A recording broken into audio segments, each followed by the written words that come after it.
செய்தி. வணக்கம். விவி செய்திகளுக்காக ஊர் செய்திகள் வாசிப்பது ஸ்வர்ணா.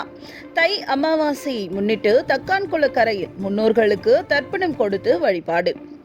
மறைந்த முன்னோர்களுக்கு அவர்கள் மறைந்த திதி நாளில் ஆண்டுதோறும் தர்ப்பணம் கொடுப்பது வழக்கம். இதனால் தன் முன்னோர்கள் ஆத்ம சாந்தி அடைந்து மோட்சம் அடைவார்கள் என்பது ஐதீகம். ஆனால் சிலர் குடும்பம் மற்றும் பணி சுமையால் முன்னோர்களுக்கு தர்ப்பணம் கொடுக்க தவறிவிடுகின்றனர். அப்படி தர்ப்பணம் கொடுக்க தவறியர்கள் ஒவ்வொரு ஆண்டும் ஆடி, புரட்டாசி, தை ஆகிய மாதங்களில் வரும் அமாவாசை நாளில் 6 குளங்களுக்கு சென்று நீராடிவிட்டு தர்ப்பணம் கொடுப்பார்கள்.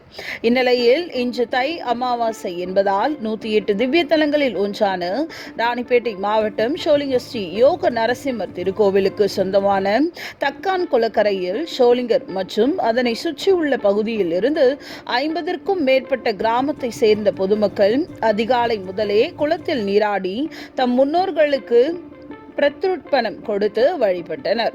இந்த பிரம்மா தீர்த்த குளத்தில் நீராடி முன்னோர்களை வேண்டி தர்ப்பணம் செய்வதால் முன்னோர்கள் ஆத்ம சாந்தி அடைந்து மோட்சம் பெறும் என்பதும், இதனால் பித்ருதோஷம் நீங்கி குடும்பம் விருத்தியாகி வளம் தரும் குழந்தை பேறு உண்டாகும் என்பது நம்பிக்கை. விவி செய்திகளுக்காக விஜய் மற்றும் பாஸ்கர்.